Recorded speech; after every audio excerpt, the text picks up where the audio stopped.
Siguen ofreciendo sacrificios a sus dioses, al igual que hace 4000 años. Viven como hombres sagrados, en la pobreza y la continencia. Buscan el camino de la salvación, cada uno a su manera. Han elegido el duro camino de la penitencia y mortifican su cuerpo. Consagran su vida al dios de los ascetas, a Shiva, creador y destructor, cuya continua danza sostiene el mundo.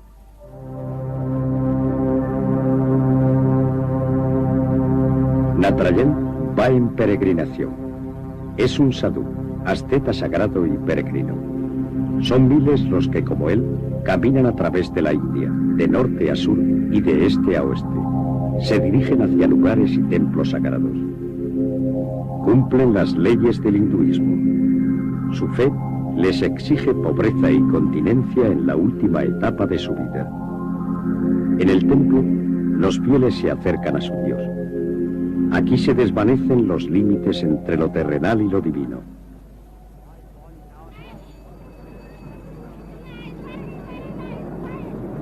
Al igual que 200 millones de hindúes, el sadhu Natarajan es devoto del dios Shiva. La mayoría de los fieles acude al templo a rezar al menos una vez al día. Los sadhus viven en la pobreza, pues no poseen más que lo que llevan encima. Todo el que toma también tiene que dar. Esta es una regla fundamental del hinduismo. Reciben la bendición de la divinidad y le dan a cambio dinero, frutos y flores. Estas ofrendas se reparten entre los hombres sagrados. El otro aspecto de esta religión se nos presenta así, con violentos bailes rituales siguiendo las antiguas tradiciones. Éxtasis religioso que para nosotros los europeos no es fácil comprender.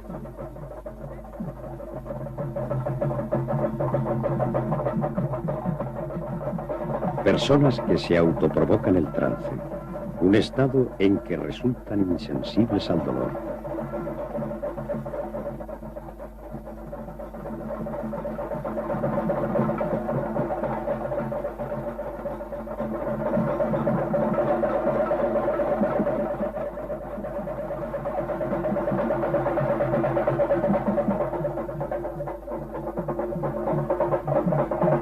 ¿Es esta una nueva forma de culto o una locura religiosa? ¿Qué conduce a estas personas a soportar una penitencia tan dura? ¿Por qué la mayoría de los hindúes no ha puesto sus esperanzas en esta vida, sino en la que vendrá después? ¿Por qué aceptan su triste existencia sin lamentarse? Todas las vidas están predestinadas por el Dharma y el Karma. El karma es el fruto de las propias acciones, a las que nadie puede sustraerse. El dharma es la rectitud, el deber y la moral. De ambos depende la vida posterior. Después de la muerte, el alma debe reencarnarse en sucesivos cuerpos hasta que, limpia y libre de cualquier deseo, alcanza al fin la salvación. Cada hindú nace dentro de una determinada casta. Se trata de un orden social de reglas muy rígidas. Peregrinos brahmanes en Benares, la ciudad sagrada situada a orillas del Ganges. Para ellos, que pertenecen a la casta superior, la vida también es un estado transitorio. Buscan la salvación, pues la salvación es independiente de que pertenezcan a una casta determinada. Bendicen alimentos y flores. Son ofrendas al río sagrado. Al menos una vez en la vida, los brahmanes deben hacer una ofrenda al Ganges. Aquí se fabrica combustible a partir del excremento de las vacas. Un trabajo para mujeres y niños de castas inferiores. La mujer puede acceder a una casta superior por medio del matrimonio. Sin embargo, la muerte es la única posibilidad que tiene el hombre de traspasar las fronteras sociales. La única esperanza que le queda es reencarnarse en una vida mejor, así como el deseo de terminar pronto el ciclo de reencarnaciones. Natrayán ha decidido tomar en esta vida una parte más activa que otros para conseguir la salvación. Hace 30 años, tras la muerte de su mujer, vistió la túnica naranja de los ascetas. Desde entonces ya no puede poseer nada, ni siquiera una casa. Solo debe comer una vez al día y ha de guardar castidad. Otros le proporcionan el alimento y de vez en cuando algunas monedas. Vive en una pobreza voluntaria, una dura existencia en la última etapa de su vida para este antiguo ebanista de la casta de los artesanos. La ley universal hindú divide cada vida en 4 etapas. En la primera, el joven aprende de su gurú. En la segunda, se casa, funda una familia y cumple sus deberes con la sociedad. El hombre solo puede dedicarse a su salvación cuando los hijos están criados y la familia bien atendida.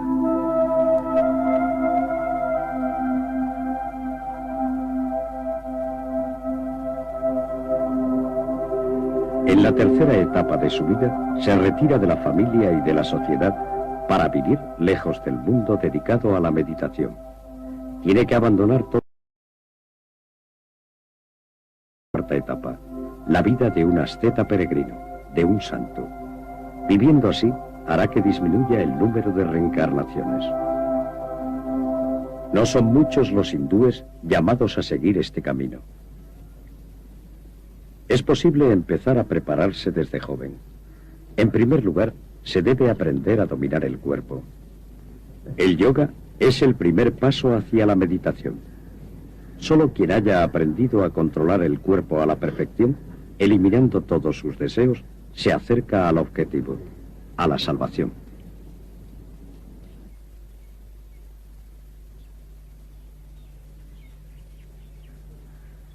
Muchos ascetas consiguen dominar las más complicadas posturas de yoga, que a veces se relacionan con antiguas leyendas. Una de esas leyendas es la de Hanuman, el mítico dios mono. Hanuman poseía poderes sobrehumanos. Era capaz de arrancar los árboles de cuajo, volar e incluso transportar una montaña hasta Ceilán. Esta leyenda sigue viva en el mito y se ha convertido en una forma de penitencia. El asceta levanta una piedra de más de 50 kilos con el pene, un sagrado acto de fuerza en honor del dios mono.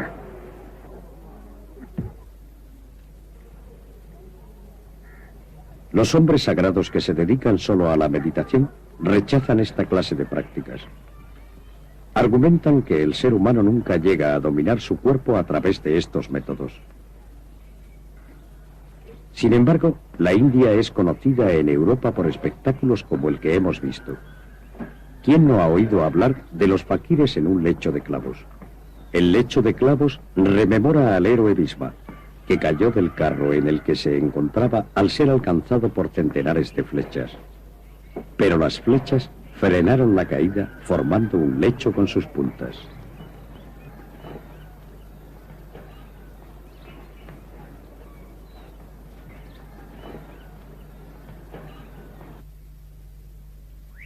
Este asceta reza junto a la tumba de su gurú. Ha hecho una promesa: seguir de pie hasta que su difunto maestro le ordene en sueños que abandone este ejercicio. Hace más de 4 años que espera.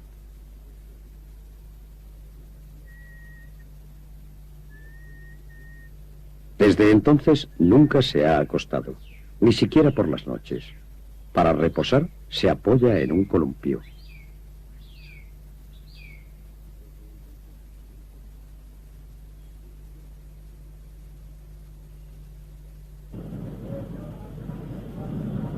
En Nueva Delhi encontramos a otro hombre que siempre está de pie. Nos cuenta que lleva así 13 años y no sabe cuánto le queda.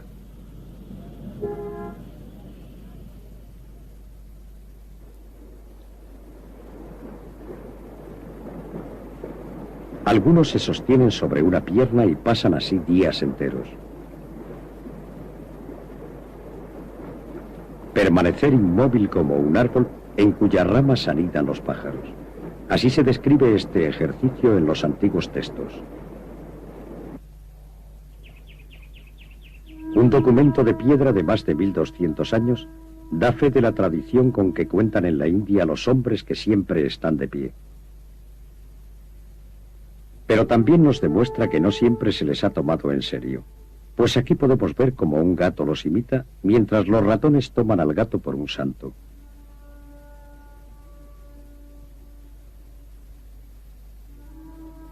Así lo plasmaron los artistas en el Mahabalipuram, el mayor relieve del mundo.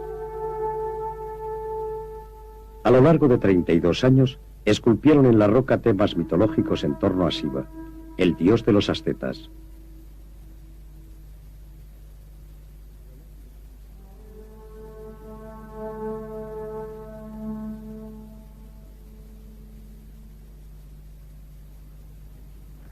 A veces, el camino de la salvación resulta ser solo un espectáculo y una fuente de ingresos. Este hombre se tumba sobre su lecho de espinas solo cuando alguien paga. Su padre y su abuelo ya obtuvieron pingües beneficios con este trabajo.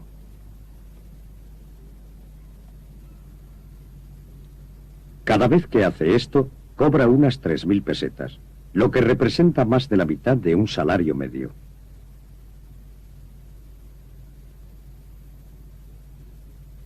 India, país que propicia la magia, el malabarismo y el ocultismo, ha generado también, además de grandes santos con poderes sobrenaturales, embaucadores y farsantes. Este se ha espolvoreado con ceniza sagrada a fin de dar la apariencia de un verdadero asceta. Controla su cuerpo de tal manera que las puntiagudas espinas no le producen heridas.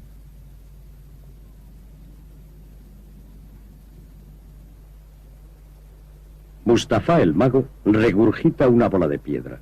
Se gana la vida como prestidigitador.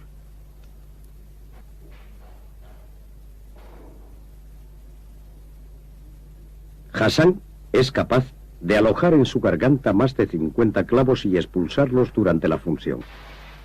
Un espectáculo que no intenta aparentar nada sagrado.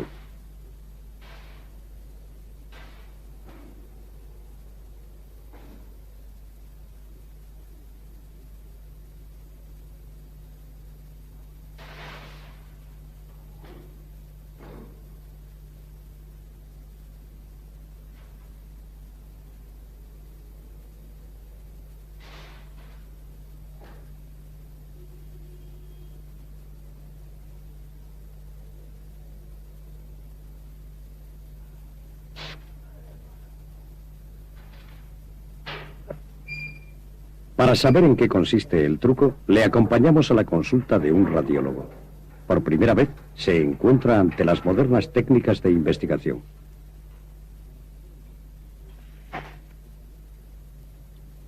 La radiografía no deja lugar a dudas. Hassan tiene los clavos alojados en la garganta.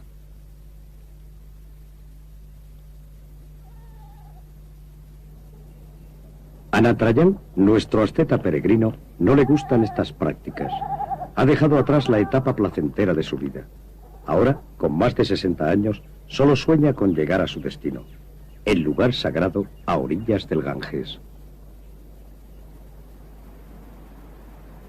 En ningún lugar de la India es posible apreciar con tanta claridad el deseo de salvación como en las orillas de este río, adorado como Ganga, la diosa de la castidad. Según la leyenda, el río nació en el cielo y fluyó desde la cabellera de Shiva hasta la sedienta tierra a fin de dar vida y purificar a los muertos. En realidad, el Ganges tiene su origen en las estribaciones del Himalaya.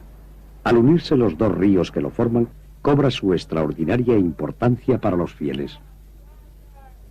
Muchos hindúes vienen a morir a la ciudad sagrada de Benares. Los cantos rituales acompañan a los muertos en su último viaje. Antes de la incineración, el último baño en el río. Un baño que limpia de todos los pecados. Aquí, las hogueras no se apagan. Una vida se ha cumplido. Los dioses decidirán si el alma debe reencarnarse en otro cuerpo o si ya ha alcanzado la salvación. Las cenizas de los muertos son entregadas al río. Al final, Todos los cuerpos se desintegran en los elementos que los componen. El fuego y el agua los purifican. Otro de los motivos por lo que los peregrinos acuden a Benarés es porque todos deben visitar esta ciudad al menos una vez en la vida. Beber el agua sagrada del Ganges purifica el cuerpo y limpia los pecados. Pequeños pasos hacia la salvación. Los peregrinos también llevan agua del río a sus casas. Está destinada a los enfermos y a aquellos que no pueden acercarse al Ganges para morir y ser incinerados aquí. Con la celebración de coloristas procesiones, los peregrinos vuelven a sus pueblos. El Ganges es el centro de la vida cotidiana. En los lugares destinados a baños públicos siempre tiene lugar algún encuentro. Se producen aglomeraciones. Aquí se lava todo: cuerpo, cabello y ropa. Entre tanto, exhaustivas oraciones dirigidas al sol naciente y al gran dios Shiva. Shiva habita en el monte Kailas, en el Himalaya. Quien crea en él vencerá a la muerte. No existe otro camino hacia la salvación. Así lo afirman las antiguas escrituras.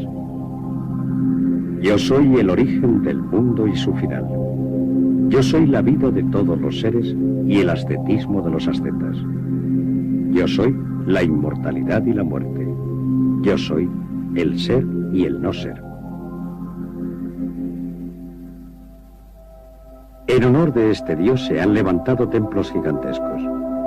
Para aquellos que no puedan trasladarse hasta el monte Kailas, hace más de 1000 años se inmortalizó el paraíso de Shiva en la roca en Ellora, al norte de Bombay.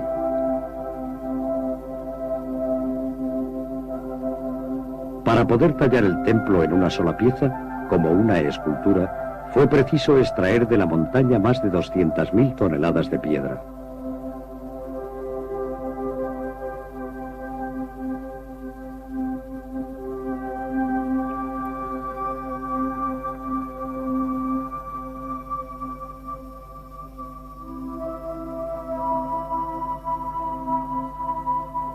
El tridente es símbolo de Shiva, el símbolo de la destrucción. Los devotos de este dios suelen portar sus símbolos. El tridente es el más antiguo que se conoce. Existen representaciones de este símbolo en cerámica desde 200 años antes de Cristo. Shiva también es músico y bailarín. El tambor y el cuerno aparecen junto a él.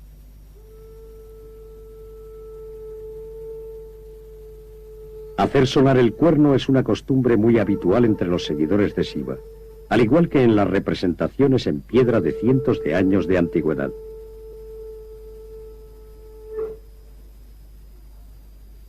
El lingam, el símbolo fálico, representa la fuerza procreadora del dios. El lingam y el yoni, el sexo masculino y el femenino, resumen los dos polos del mundo.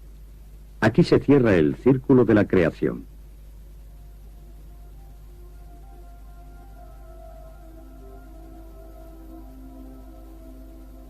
Este es el templo Khajuraho.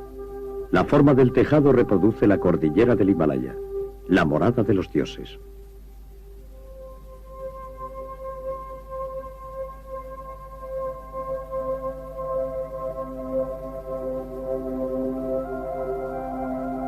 En la fachada se muestra una temática erótica, voluptuosidades divinas, un símbolo de la fertilidad y la vida en la tierra.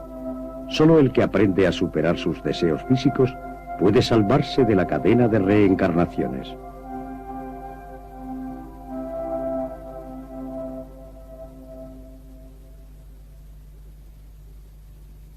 Los creyentes adoran el falo del dios Shiva, pues es él quien ha creado el mundo y quien lo mantiene, pero también quien lo destruye. Le ofrecen flores y agua sagrada.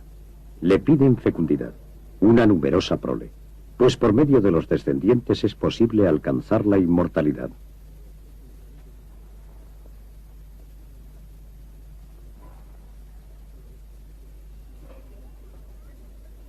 Sai Baba, uno de los santones más venerados de la India, nos ha concedido una audiencia en las afueras de Bangalore. ¿Es un farsante con trucos bien aprendidos? ¿Un ser humano convertido en Dios, tal y como lo consideran muchos? ¿O un salvador de la tierra? Él se considera una reencarnación del dios Krishna. Le gusta verse representado con él en las tarjetas postales. Sai Baba predica el amor y la supresión de las castas, la unidad de todas las religiones. Su doctrina es una mezcla de hinduismo y cristianismo. Tiene millones de seguidores en todo el mundo. Todos esperan poder acercarse a Sai Baba para hacerle llegar una carta con sus peticiones. Se dice que este hombre de 62 años posee poderes sobrenaturales. Puede curar, predecir el futuro o hacer aparecer objetos de la nada. Permitió que filmáramos la materialización de Vibhuti, la ceniza sagrada. Un suave movimiento de la mano y cae la ceniza. ¿De dónde ha salido este polvo blanco? Muchos científicos han querido examinar a Sai Baba en laboratorio, pero él se ha negado siempre. Afirma que sus poderes están solo al servicio de sus seguidores. Vemos de nuevo, ahora a cámara lenta, el proceso de materialización. Hasta el momento nadie ha podido demostrar que se trate de un truco.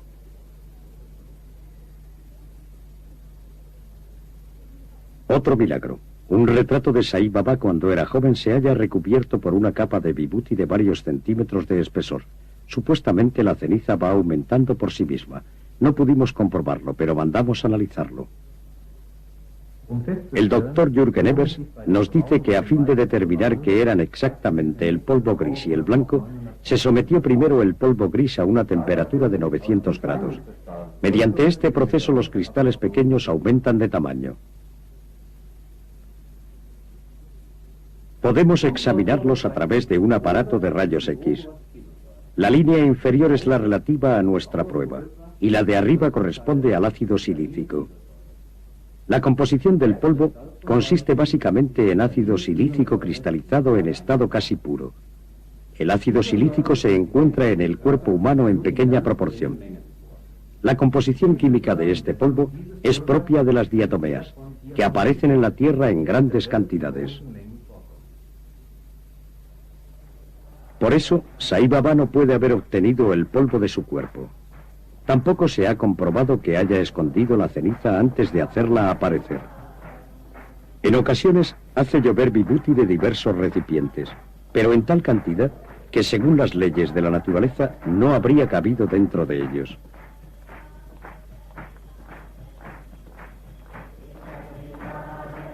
Suele decir que las cosas aparecen cuando piensa en ellas.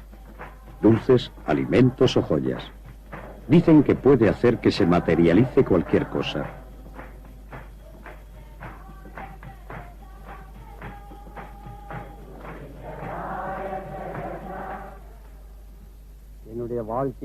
Para Natarajan, que vive en la etapa de la continencia total, todas esas cosas no son más que magia. Meditación y oración forman el único camino que conduce a Dios. El que busca sinceramente a Dios no precisa de espectáculos. Los santos hindúes más nobles viven en completa soledad. Practican el yoga y la meditación solo para sí, para su salvación.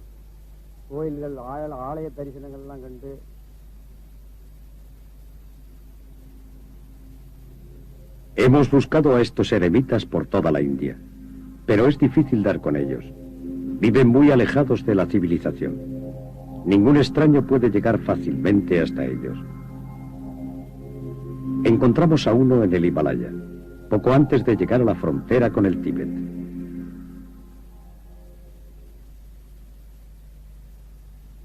Está descalzo sobre la nieve y reza al sol, al dios Surya.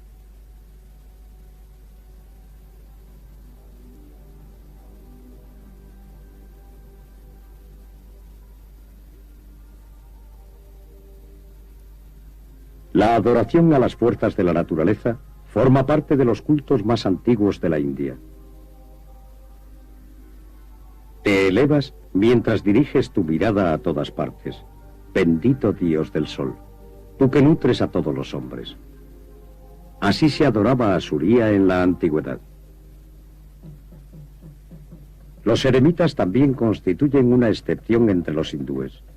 El pueblo adora a sus dioses en el templo y celebra fiestas en su honor al menos una vez al año. A menudo las procesiones se prolongan durante varios días. Se hacen ofrendas a los dioses. Estas ofrendas pueden incluir ejercicios para dominar el dolor, que varían según los pueblos. Este joven hindú ha prendido en su piel los cocos que desea ofrecer a su dios. Su cuerpo se halla cubierto de ceniza sagrada.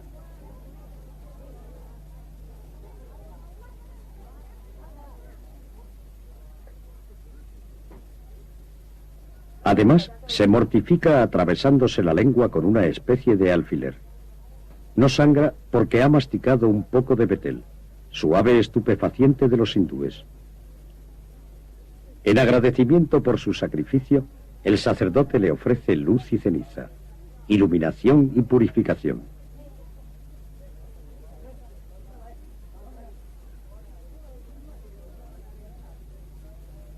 El hindú solo se hace esto en la lengua con motivo de ciertas festividades y permanece así durante varios días. Aquí podemos ver cómo se atraviesa la lengua.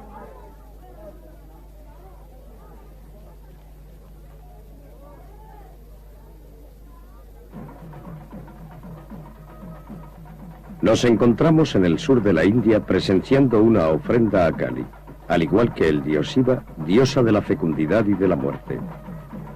Al iniciarse la ceremonia, la oculta imagen de la divinidad es transportada alrededor del santuario.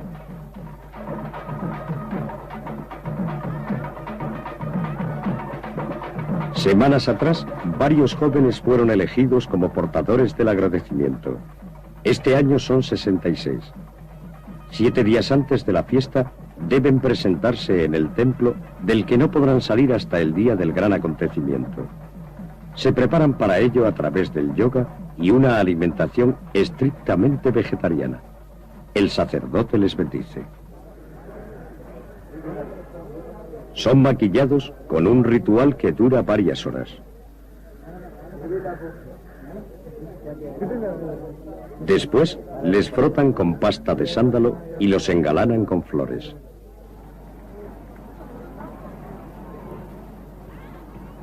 Cuando oscurece, tiene lugar la ceremonia de la ofrenda a Kali.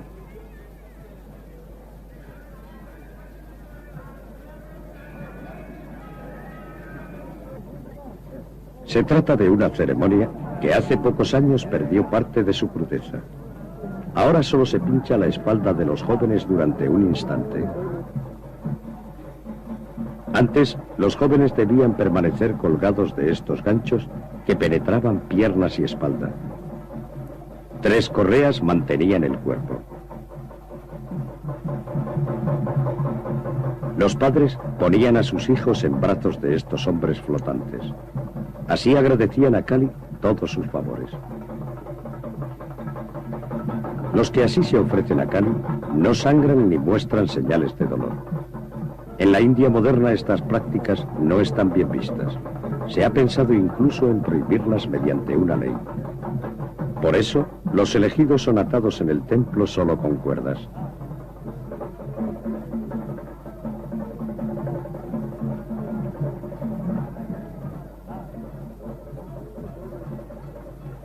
Sin embargo, los padres continúan llevando allí a sus hijos. Son elevados y conducidos alrededor del templo. Es el agradecimiento a Kali por los hijos recibidos.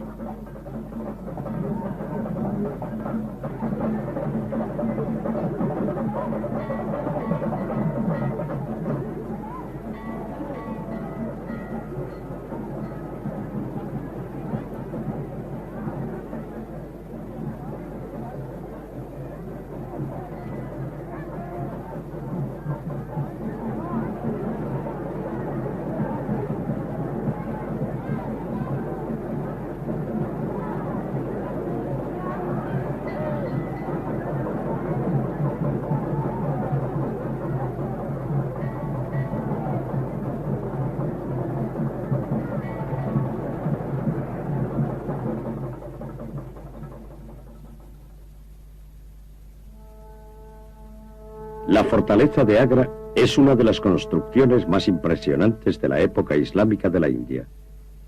En el siglo XVI, el emperador mogol Akbar dominaba el país desde aquí.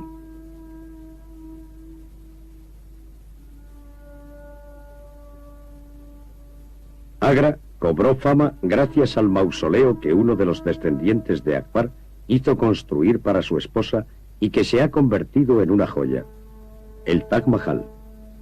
Durante siglos, los emperadores mogoles intentaron sin éxito conseguir la hegemonía del Islam sobre el hinduismo. Por el contrario, algunas prácticas esenciales del hinduismo se filtraron en la doctrina del profeta. De ahí que en la India existan también faquires islámicos, los llamados sufíes. Realizan sus prácticas solo en determinadas festividades y después de un ayuno de varias semanas. Fueron precisos varios meses de negociaciones antes de que se nos permitiera filmar la ceremonia. Lo consintieron solo en un día determinado que fijó su maestro. Lo consideraron un acto religioso, por lo que no aceptaron percibir dinero por ello. Después de preparar cuidadosamente sus agujas, comienza la danza hasta asumirse en un estado de trance. Bajo la supervisión del maestro, alcanzan un estado en que no sienten dolor.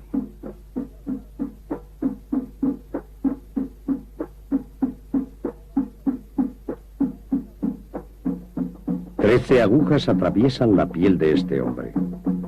Para un fakir es una prueba muy fácil.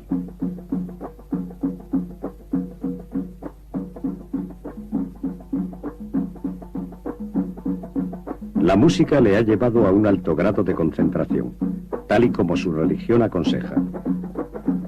Haz caminar tu mente a través de las letras de la palabra Alá y así descansarás en completa felicidad en el brillante aro de la última letra.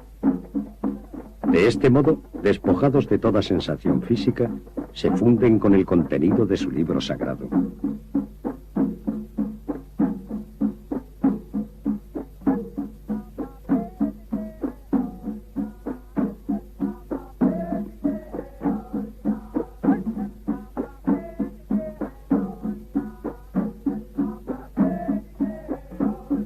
El fakir permanece cerca de media hora en esta posición. Solo una suave tela le protege del sol. A continuación, se retiran las agujas. Una breve presión es suficiente. Poco después, su cuerpo no muestra señales. Además, no brota una gota de sangre.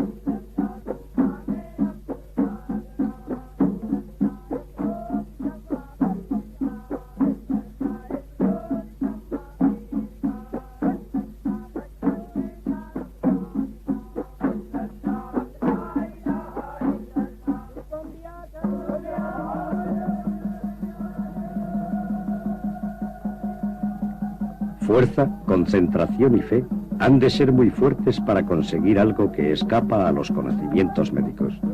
Solo un fakir experimentado puede realizar tales hazañas.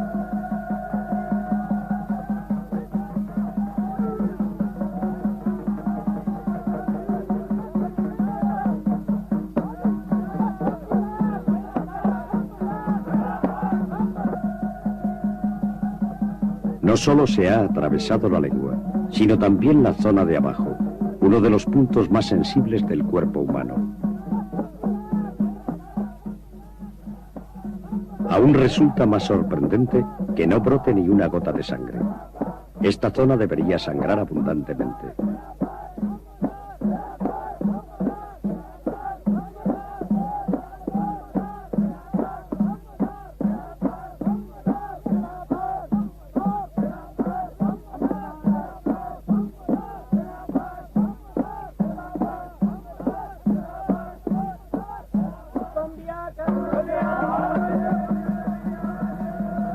Basta con que el maestro toque con el dedo la boca de su discípulo para que se cierre la herida.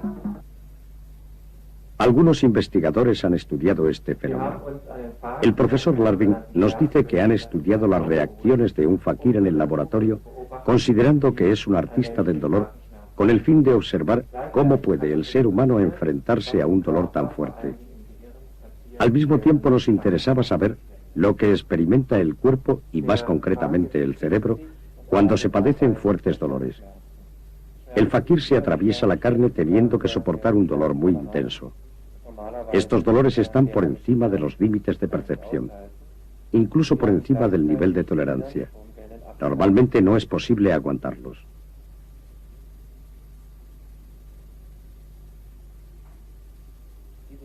Se comprueban las ondas cerebrales. Esas ondas indican que el fakir alcanza el estado de trance solo durante un breve momento, justo en el instante en que tiene que controlar el dolor. Esta es la imagen de las ondas cerebrales de un fakir. En los momentos de dolor, una parte del cerebro está en estado de reposo, otras en estado de alerta. El fakir puede superar el dolor con éxito gracias a las partes del cerebro que permanecen dormidas.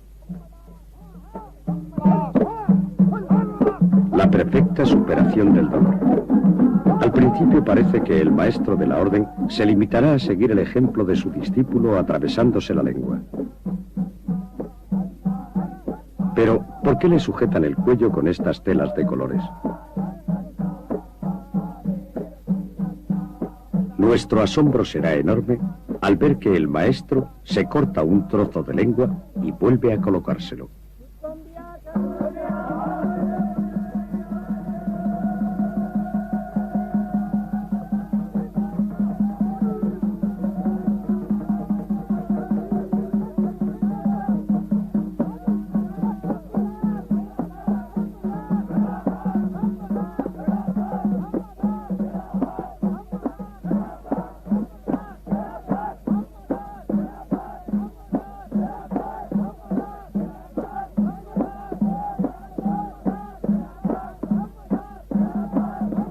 Ahora comprendemos el motivo por el que los discípulos sujetan al maestro, para que no caiga al suelo en el estado de supremo éxtasis en que se encuentra.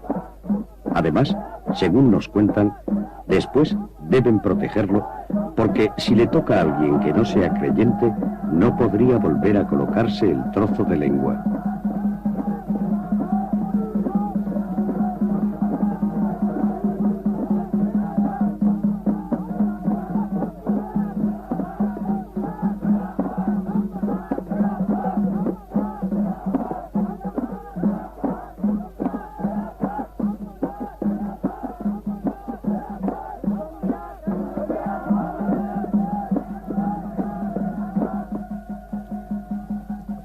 ¿Se trata de un milagro o no es más que un truco?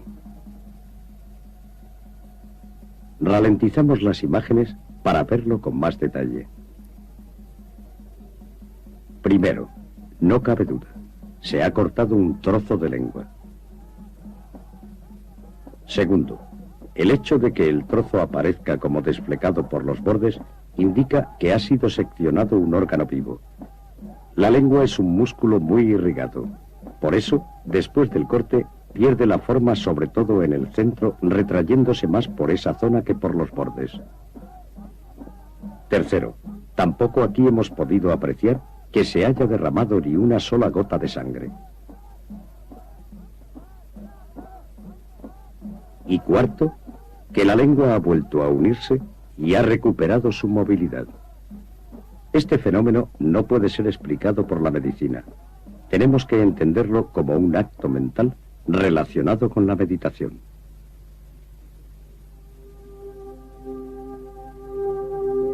Una perfección a la que aspiran los hindúes en su esfuerzo de toda una vida por acercarse a la salvación. Solo en un país en el que millones de personas sufren hambre y necesidades, la fe en la salvación puede fascinar en esta medida y alcanzar formas tan extremas. El que a pesar de sus esfuerzos no lo consigue, tiene la esperanza de lograr un destino mejor en su siguiente vida, pues debe seguir reencarnándose hasta que su alma se diluya en el alma de todos, al igual que una gota en un lago.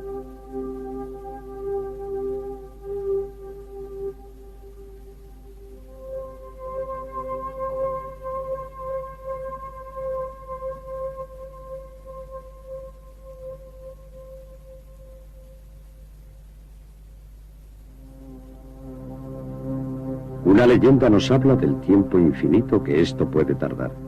Narada, el adivino de los dioses, se apareció a un hombre santo que hace muchos años se consagró a la meditación y al más severo ascetismo. Te concedo un deseo, le dijo Narada. Me gustaría saber cuántas vidas debo pasar aún así. El hombre santo recibió como respuesta: mira las hojas de ese árbol. Solo cuando hayas vivido tantas vidas en el ascetismo como hojas tiene ese árbol, conseguirás la salvación.